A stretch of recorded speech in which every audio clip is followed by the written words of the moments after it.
Hello eight standard, welcome to the Crystal concept. और eight standard Maharashtra board के लिए हम लोग लेके आ चुके हैं साइंस का chapter number 14, that is measurement and effect of heat का वन शॉट आईएमपी। आईएमपी को मार्किंग कर लेना, नहीं तो एग्जाम के बाद चैनल पे आके बोलोगे काश मार्किंग कर लिया हुआ, क्योंकि अब तक मतलब इतिहास रच दिया क्रिस्टल कॉन्सेप्ट का आईएमपी ने। ये मैं सिंपली आपको बोल देता हूँ कि अगर आपने 8th स्टैंडर्ड वालों ने अब तक अपने क्रिस्टल कॉन्सेप्ट के आईएमपीस को मार्किंग अपने टेक्स्ट बुक में नहीं किया है तो बड़ा मुश्किल होने वाला है। तो जाओ, डिस्क्रिप्शन में सारे चैप्टर्स का लिंक दे रखा है, उनको मार्किंग कर लो और इस वाले चैप्टर का आईएमपी को अच्छे से दिल से मार्किंग कर लेना। विद कॉन्सेप्ट में आपको पूरा आईएमपी समझाने वाला हूँ। उसके पहले अपना एक टेलीग्राम का चैनल है, उसको जाके जल्दी से तुरंत आप ज्वाइन कर लो, जो आपके एग्जाम पॉइंट ऑफ व्यू से बड़ा इंपॉर्टेंट है, जिसके हम लोग पीडीएफ, पीपीटी और आपके जो आईएमपी क्वेश्चंस होते हैं चैप्टर वाइज, वो हम लोग वहां पे डिस्कस करते रहते हैं, मैं शेयर करते रहता हूँ। ठीक है, let's begin with one shot IMP. तो यहाँ पे ये पूरे चैप्टर का अपना वन शॉट आईएमपी जो हम डिस्कस करने वाले, that is the measurement and effect of heat.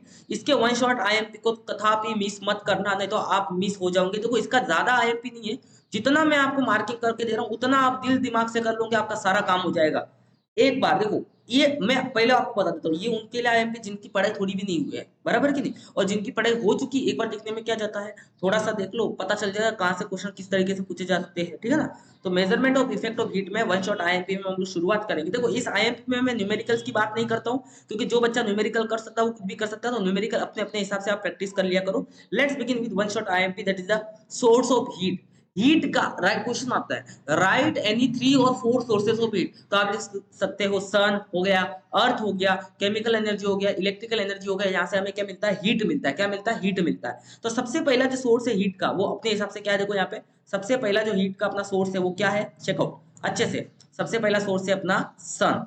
Look at this, सन के पास हीट कैसे आती है। सबसे पहला सवाल कि सन अपना हीट कैसे बनाता है, तो सन के पास हीट आता है न्यूक्लियर फ्यूजन की मदद से। न्यूक्लियर फ्यूजन का मतलब क्या, दो अलग अलग न्यूक्लियस का मिलना, that is called nuclear fusion.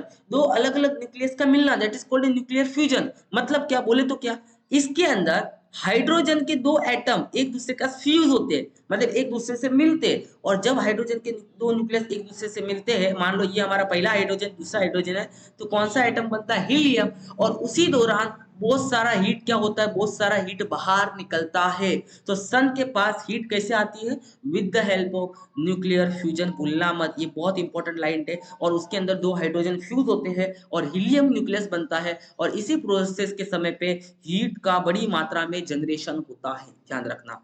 ठीक है, नेक्स्ट सवाल आता है कि भाई अर्थ के पास हीट कहां से आती है। तो temperature of the centre at the centre is very high. Earth के सेंटर में टेम्परेचर बहुत हाई होता है, और इस अर्थ के हीट को हम लोग जियोथर्मल एनर्जी भी बोलते हैं। अर्थ के द्वारा दी गई हीट को हम लोग क्या बोलते हैं, geothermal energy. Filling the blanks में आ सकता है।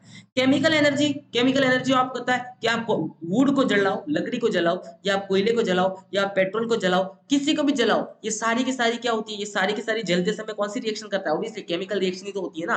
किसके मदद से जलता है, कोई भी फ्यूल, कोई भी फ्यूल को जलाने के लिए किसकी जरूरत पड़ती है, ऑक्सीजन की जरूरत पड़ती है, और हमें क्या मिलती है, हीट मिल जाती है। नेक्स्ट सवाल है इलेक्ट्रिकल एनर्जी। इलेक्ट्रिकल एनर्जी में हीट कहाँ का इस्तेमाल होती है। देखो, हम लोग इलेक्ट्रिकल एनर्जी को कन्वर्ट करते हैं हीट एनर्जी में। क्यों कन्वर्ट करते हैं, क्योंकि हमें क्या चाहिए, हीट चाहिए। किसके लिए चाहिए, इलेक्ट्रिक प्रेस के लिए, जो हम लोग प्रेस करते हैं उसके लिए हीट चाहिए। इलेक्ट्रिकल हीटर के लिए हमें हीट चाहिए, आयरन पता ना आपको। और हीटर पानी गर्म करने के लिए भी हमें क्या चाहिए, हीट चाहिए। प्रेस करने के लिए भी हमें हीट चाहिए। तो in your daily life you have seen several equipment which produce the heat with the help of electricity. तो क्वेश्चन आ सकता है, right the name of equipment which produce heat with the help of electricity. तो electric press, electric heater, ये दोनों नाम भी ध्यान रखना, सवाल आ सकता है। ठीक है, नेक्स्ट सवाल, नेक्स्ट आईएमपी सवाल कुछ थोड़ी है। देखो, नेक्स्ट आईएमपी है कि भाई एटॉमिक एनर्जी को, ये बहुत ये इंपॉर्टेंट है थोड़ा। एटॉमिक एनर्जी, एटॉमिक एनर्जी की थोड़ी सी बातें कर लेते हैं हम लोग। एटॉमिक एनर्जी, तो एटॉमिक एनर्जी कैसे बनती है, देखो फ्यूजन, सन में होता था फ्यूजन मतलब मिलना। यहाँ पे होता है, यहाँ पे बड़ा सिंपल है, यूरेनियम थोरियम क्या होता है, फिजन के अंदर अंदर जाते हैं। फिजन मतलब टूटना। मान लो ये हमारा यूरेनियम है, तो जब ये यूरेनियम टूटेगा तो दो अलग अलग एटम और बनेंगे, दो अलग अलग एटम बनेंगे। जब दो ये अलग अलग एटम बनेंगे तो बीच में क्या निकलेगी, बीच में भरपूर मात्रा में एनर्जी निकलेगी, इसको बोलते हैं फिजन। फिजन मतलब टूटना। तो एटॉमिक एनर्जी कैसे पाई जाती है, यूरेनियम या थोरियम को तोड़ा जाता है और तोड़ने के बाद एनर्जी बाहर निकलती है, ये भी ध्यान रखना आप। ठीक है, आईएमपी। नेक्स्ट ये वाला डायग्राम आपको पूछा जा सकता है, और इस डायग्राम को पूछने के बाद आपको बहुत सारे क्वेश्चन पूछे जा सकते हैं। तो ये वाला क्या कॉन्सेप्ट है, इस कॉन्सेप्ट को आप समझना। यहाँ पे बड़ा सिंपल सवाल है कि देखो यहाँ पे मान लो इसका टेम्परेचर T1 है, इसका टेम्परेचर T2 है और उसका टेम्परेचर T3 है। थोड़ी देर आपकी समझ के लिए बोल दूं कि ये 30 डिग्री है, ये 50 डिग्री है और ये 70 डिग्री है, बराबर। इन तीनों ने इसमें हाथ डाला है। अब ये वाला जो 30 डिग्री है वो तो ऑब्वियसली ए वाला क्या है, सी वाले से ठंडा होगा। जब ए वाला ये हाथ है इसके अंदर डालूंगा तो मुझे गर्म लगेगा, क्योंकि मैं 30 डिग्री से किसमें गया, 50 डिग्री में। लेकिन जब ये 70 डिग्री वाला हैंड इसके अंदर मैं डालूंगा तो मुझे ठंडा लगेगा, क्योंकि मैं 70 डिग्री से इधर गया 50 डिग्री में। तो जो हमें गर्मी लगती है और जो ठंडी लगती है वो इसके लिए लगती है कि हमारे बॉडी के बीच में कितना टेम्परेचर डिफरेंस है, दो चीजों के बीच में कितना टेम्परेचर डिफरेंस हुआ। तो आप देख पा रहे हो कि आप ठंडे से गर्म में गए तो आपको गर्मी लगेगी, और ठंडे से गर्म, और गर्म एकदम गर्म से कम वाले गर्म में गए तो आपको उससे ठंडी लगने लगेगी। तो ये वाले क्वेश्चन पे सवाल पूछे, इस वाले डायग्राम पे पूछा जा सकता है, लेकिन इतना ज्यादा आईएमपी नहीं, मैं बोल देता हूँ। सबसे इंपॉर्टेंट टॉपिक है वो है हीट और टेम्परेचर का डिफरेंस पूछा जाता है। इस डिफरेंस को भूलना मत, अच्छे से जहां से भी आपको इसका आंसर मिले अच्छे से करके जाना। What is the difference between heat and temperature, ठीक है।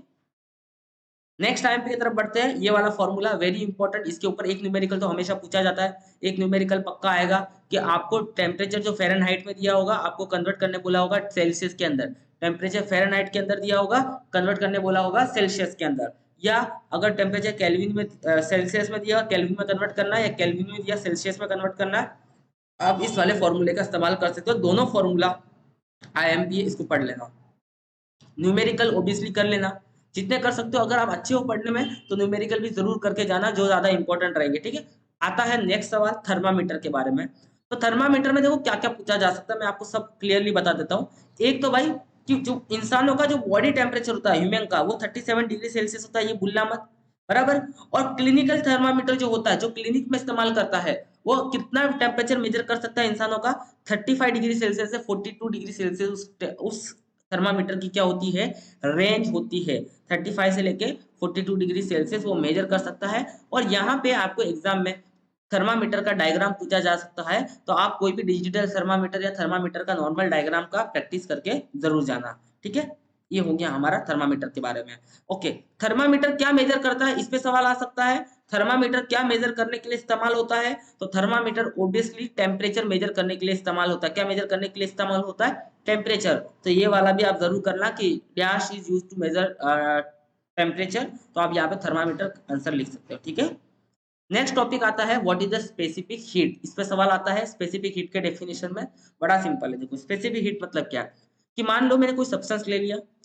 अब इस सब्सटेंस का मुझे क्या करना, मुझे टेम्परेचर बढ़ाना है। इस सब्सटेंस का मुझे क्या करना है, टेम्परेचर बढ़ाना है 1 डिग्री से। कितने से बढ़ाना है, 1 डिग्री से। मुझे इस सब्सटेंस का टेम्परेचर बढ़ाना है 1 डिग्री सेल्सियस से। कितने से बढ़ाना है, 1 डिग्री सेल्सियस से। अब मान लो जो मैंने सब्सटेंस लिया वो कितने ग्राम का है, 1 ग्राम का है। टेम्परेचर भी मुझे 1 डिग्री से बढ़ाना है।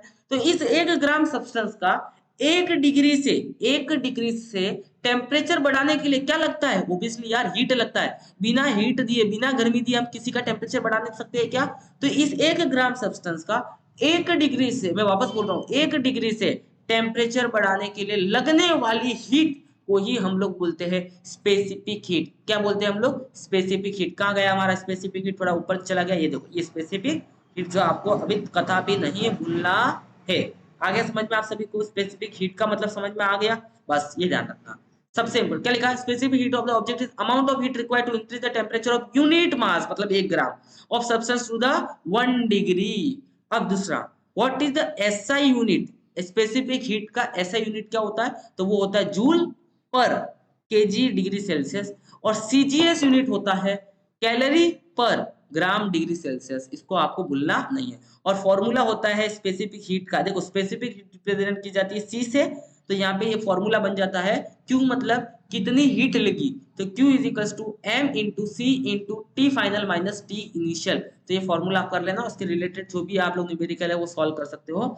वाटर के लिए स्पेसिफिक हीट कितनी होती है, तो वो होती है 1 कैलोरी पर ग्राम डिग्री सेल्सियस। पानी के लिए मतलब 1 ग्राम वाटर का 1 डिग्री सेल्सियस से टेम्परेचर बढ़ाने के लिए मुझे कितनी हीट लगेगी, तो वो मुझे लगेगी 1 जूल हीट लगेगी। कितनी लगेगी, सॉरी 1 जूल नहीं, 1 कैलोरी हीट लगेगी। कितनी लगेगी, 1 कैलोरी, क्योंकि यहाँ पे यूनिट किस में है, कैलोरी में है। बात समझ में आया। दूसरा सवाल आता है कैलोरीमीटर पे। तो ये कैलोरीमीटर इस चैप्टर का एक आईएमपी टॉपिक बोल सकते हो आप लोग। Thermometer is use to measure the temperature of object. आपको पता है थर्मामीटर की मदद से हम लोग ऑब्जेक्ट का टेम्परेचर मेजर करते हैं। उसी तरीके से कैलोरीमीटर की मदद से हम लोग क्या मेजर करते हैं, हम लोग हीट कंटेंट ऑफ ऑब्जेक्ट मदद मेजर करते हैं। मतलब उस ऑब्जेक्ट के अंदर हीट कितना है, एनर्जी कितना समाया हुआ है, वो मेजर करते हैं हम लोग कैलोरीमीटर के मदद से। ठीक है, यहाँ पे कैलोरीमीटर का आपको डायग्राम अच्छे से मेजर करना है और कैलोरीमीटर के कॉन्सेप्ट को समझना है, क्योंकि इसका कॉन्सेप्ट को समझाने में 15 मिनट तो कम से कम लग ही जाता है। तो आप अपने टीचर की मदद से वगैरह इसके कॉन्सेप्ट को समझ लेना। अगर नहीं समझा हो तो आप कमेंट सेक्शन में बताना, मैं अलग से एक वीडियो बना दूंगा कैलोरीमीटर को समझाने के लिए। ठीक है, ये आप जरूर कर लेना। ओके, और देखो एक्सपांशन, ये फिलिंग द ब्लैंक्स के लिए आ सकता है। When heat is given to any substance its temperature increases and its expand. किसी भी सब्सटेंस को अगर आप हीट देते हो तो उसका टेम्परेचर बढ़ता है और वो क्या होता है, फैलने लगता है। अब मैं आपको यहाँ पे क्वेश्चंस में से आईएमपी देने वाला हूँ जो ज्यादा इंपॉर्टेंट है, लेकिन ये वाला इस पे क्वेश्चन आ सकता है। This is the very IMP part questions. देखो जितना भी दे रहा हूँ आईएमपी दे रहा हूँ सारा, उतना तो आप करना ही है, करेक्ट है ना। क्या आईएमपी है, ऐसा बोला जाता है कि जो रेलवे ट्रैक होते हैं वो एकदम डायरेक्ट नहीं होते, बीच बीच में उनमें खांचे पड़े हुए होते हैं। ऐसा क्यों, देखो आपको पता है कि अगर गर्मी बढ़ती है, कभी भी क्या बढ़ती है, गर्मी बढ़ती है, क्या बढ़ती है, वापस बोलो, गर्मी बढ़ती है। जब गर्मी बढ़ती है तो कोई भी चीज एक्सपांड होती है। अब मान लो कि मैंने रेलवे ट्रैक को डायरेक्ट ज्वाइंट करके पहले से रख दिया, तो जब गर्मी बढ़ेगी तो एक्सपांड होगा, तो फैलने के लिए जगह नहीं होगी, तो रेलवे ट्रैक क्या हो जाएंगे, फट जाएंगे या टेढ़े मेढ़े हो जाएंगे। तो हमें बीच बीच में क्या करना पड़ता है, गैप छोड़ना पड़ता है। तो इसका आंसर लिखा हुआ है कि भाई रेलवे ट्रैक के बीच में गैप क्यों छोड़ा जाता है। सिंपल सवाल है कि गैप इसके लिए छोड़ा जाता है कि समर में उनको एक्सपांशन होने में, फैलने के लिए जगह मिल पाए। ठीक है, तो ये आप जरूर पढ़ना। ठीक है, अब मैं यहाँ पे देखो क्वेश्चन में तो क्या है, आईएमपी देना आपको सारे करने ही है, लेकिन आप तो ये मैच द फॉलोइंग जरूर करना है। क्योंकि मैंने एक चीज ऑब्जर्व की है कि मैच द फॉलोइंग वो क्या करते हैं, किसी एक चैप्टर का पूरा उठा के दे देते हैं। एक चैप्टर का पूरा उठा के एज इट इज वो लोग दे देते हैं। तो मैच द फॉलोइंग तो आप हर चैप्टर का पूरा करके जाओ। ठीक है, ये ट्रू फॉल्स तो आपको करना ही है, एक बार रीड करने में क्या ही जाता है। फिलिंग द ब्लैंक्स आपको एक बार रीड करना ही है। ठीक है, फिर यहाँ पे अगर मैं इन सारे क्वेश्चन में से बोलूं जो ज्यादा इंपॉर्टेंट मुझे लगता है, एक ये टेम्परेचर और हीट का डिफरेंस, बराबर। Construction of calorimeter explain, what is, हाँ ये रेल वाला जो मैंने अभी आपको बताया है। और एक्सपांशन ऑफ द, देखो ये वाला अभी आए या ना आए, लेकिन ये थोड़ा एंड वाला टॉपिक है, तो आ भी सकता नहीं भी आ सकता। ठीक है, बाकी तो देखो जितना भी आईएमपी दिया है आपको मार्किंग करके वो जरूर करना। अब मैं एंड में आपको लोगों को कुछ इंपॉर्टेंट क्वेश्चंस मैं आपको देने वाला हूँ, उन पे जरूर ध्यान देना। एंड में मैं आपको कुछ इंपॉर्टेंट क्वेश्चंस देने वाला हूँ। ठीक है, न्यूमेरिकल एक बार जरूर देखना, इस चैप्टर के न्यूमेरिकल थोड़े से हार्ड है, लेकिन मैं सच बताऊं तो ये देखो ये वाला जो न्यूमेरिकल है, ये पहले दो न्यूमेरिकल बड़े इजी है, इसको आप जरूर कर लेना। बाकी भी इजी है लेकिन पहले दो ज्यादा इजी है। ओके, और सवालों में मैंने दो क्वेश्चन तो यहाँ पे आपको दे ही दे रखे ये दोनों आपको करना है। अभी एंड में मैं आपको कुछ इंपॉर्टेंट क्वेश्चन देने वाला हूँ जो ज्यादा इंपॉर्टेंट होने वाले हैं। ठीक है, तो अभी रुक जाओ।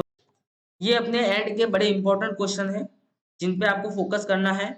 मैंने टोटल 9 क्वेश्चन आपको दे रखे, कितने क्वेश्चन दे रखे, टोटल 9 क्वेश्चन आपको मैंने यहाँ पे देखो अच्छे से देखो दे रखे हैं 9 क्वेश्चन। 9 मतलब चैलेंज नंबर 9। इन 9 के 9th क्वेश्चन का आंसर आपको कमेंट सेक्शन में बताना है। देखते हैं कितने लोग 9th के, जैसे मान लो कि C1, आप चैलेंज नंबर 1 का आंसर बता रहे हो कमेंट सेक्शन में, तो C1 लिखो और ऐसा कर दो। C2 लिखो, जो भी आंसर होगा C2 लिख के बाद उसका आंसर आप आगे टाइप कर लो। ठीक है, तो अगर आपको 9 के 9 नहीं पता तो जितने भी आपको पता है उनका आंसर आपको कमेंट सेक्शन में हमें बताना है। और अगर आपको वीडियो अच्छा लगा हो, एग्जाम के लिए क्रिस्टल कॉन्सेप्ट आपका अच्छे से मदद कर रहा हो, तो चैनल को लाइक शेयर और सब्सक्राइब करो, दोस्तों के साथ शेयर करो। Thank you so much for watching. जय माता दी।